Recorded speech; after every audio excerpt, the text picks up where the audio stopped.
Salut à tous, c'est Méo. Aujourd'hui encore, on se retrouve avant le début du podcast car j'ai quelque chose à vous annoncer. En effet, le podcast va devenir bi-hebdomadaire maintenant, c'est-à-dire qu'il y en aura un toutes les 2 semaines. Je suis obligé de passer sur ce format car en ce moment, côté boulot, c'est compliqué.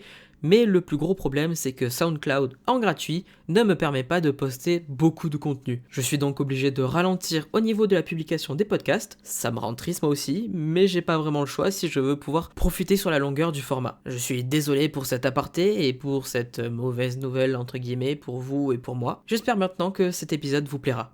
Allez, bonne écoute. Bonsoir à toutes et à tous, nous sommes le vendredi 21 janvier et le curry que je te propose aujourd'hui est Little Witch Academia. Bienvenue au pays de la magie. Tendez les mains.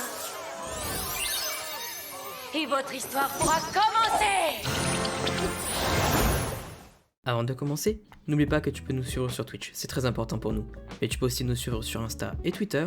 Tous les liens sont dans la description de ce podcast. Alors, Little Witch Academia. Il s'agit d'un petit animé que j'ai trouvé sur Netflix à une époque où je cherchais à me changer les idées un peu. Et c'est quelque chose de tout mignon, du genre fantaisique, avec pour thème sorcière et magie. Il y a donc eu l'animé sur Netflix, fait par Trigger, que vous devez sûrement connaître vu que j'en parle souvent. Diffusé en 25 épisodes entre le 9 janvier et le 26 juin 2017, Little Witch Academia a aussi été licencié au Japon par la Toho. Concernant le réalisateur, il s'agit de Yo Yoshinari. Vous le connaissez sûrement car il a aussi réalisé BNA ou Brand New Animal qui se trouve aussi sur Netflix. Pour terminer, je vais passer rapidement sur le fait que Little Witch Academia possède aussi quelques mangas et films d'animation qui sont sortis entre 2013 et 2015. Mais bon, trêve de palabres, et maintenant, résumons brièvement Little Witch Academia. Ako Kagari est une jeune fille rêvant de devenir une sorcière comme son idole, Shiny Chariot. Pour cela, elle s'inscrit à l'académie de magie Luna Nova. Il s'agit d'une académie dans laquelle elle pourra apprendre les différents sorts et autres qui lui permettront de devenir un jour comme Shiny. Et alors qu'elle se trouvait sur la route de Luna Nova, Ako trouva le bâton étincelant qui appartenait à Chariot. Il s'agit d'une baguette magique qui lui permet d'utiliser les mêmes pouvoirs que Shiny et ainsi d'essayer d'accomplir la même destinée. Mais pour cela, elle devra faire face à différentes rivalités, comme avec celle de Diana Cavendish, ou encore faire face au fait que dans le monde des sorcières, tout n'est pas forcément rose. Ako réussira donc-t-elle à accomplir sa destinée, ou échouera-t-elle, comme Shiny Chariot à l'époque? Et maintenant, pourquoi est-ce que j'aime Little Witch Academia? Déjà, pour commencer, l'argument principal, il est pas compliqué, c'est que ça a été réalisé dans les studios de Trigger. Mon studio d'animation préféré, ça vous le savez déjà, mais en plus de ça, on retrouve une patte que l'on voit moins souvent chez Trigger, celle de Yoshinari. En effet, Yoshinari est connu pour avoir réalisé BNA, mais il est aussi connu pour avoir animé Kill la Kill. Et du coup, c'est cette animation qu'on retrouve dans Little Witch Academia,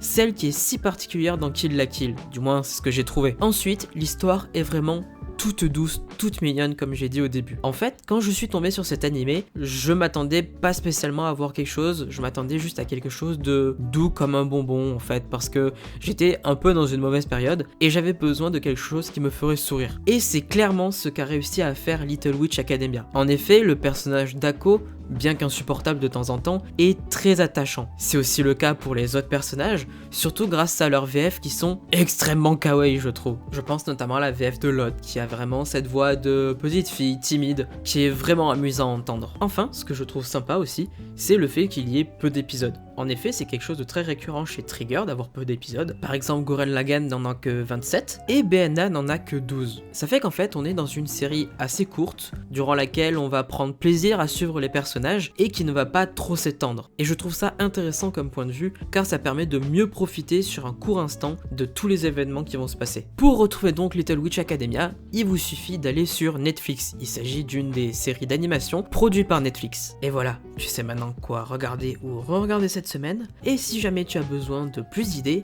eh bien je te dis à dans 2 semaines.